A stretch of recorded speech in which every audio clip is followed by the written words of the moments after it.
Ebi bigambirwe aha kanisa ya Kitojo Church of Uganda omubulisa bwa Kibale Mutoma bari kwakira enju y'omuburuzi w'ekanisa eyombekirwe Michael Higwa omu bakristayo b'ekanisa egi.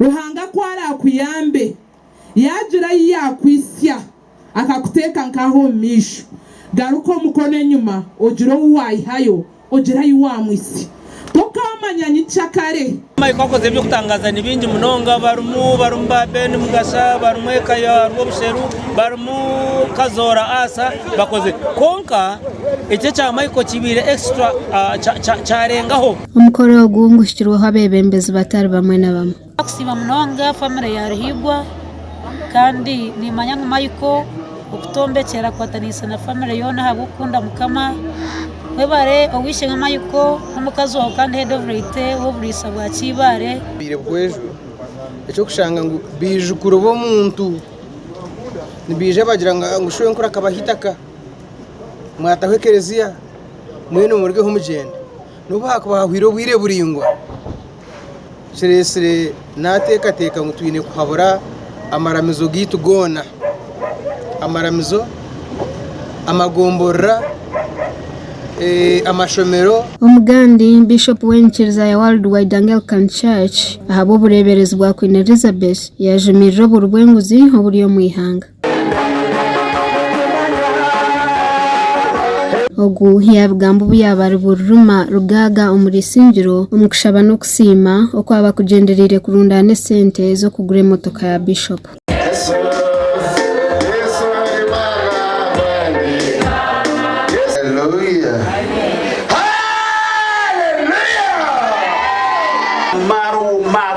Mbagala no kwagala kwanna madala. Hallelujah. Tekuza kuyamba Bishop weka. It will not assist only our bishop. Anesani totwena kutuyamba. Even everybody who is here. Niwe no basa kugira cyakubaho kamutere simo kabana yakwiciraho nawo. In case of anything. Omu izina rya Yesu gamba amina. Amen. Gamba amina. Amen. The government of Uganda okureba ngo ihanga ryitu barwanisa obushomankuzi munonga abo kubihangarigire mu bushomankuzi so that in our world they could fight for corruption.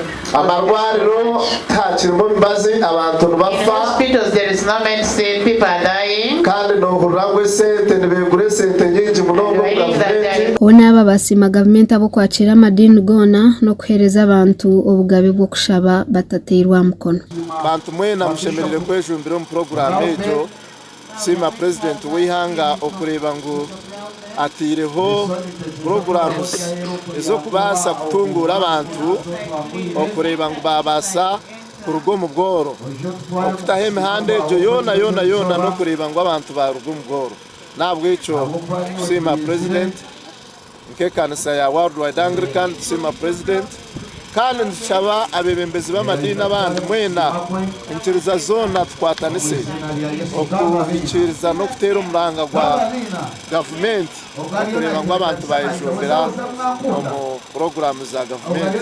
Ruth Nwamanya na Ben Muhozi.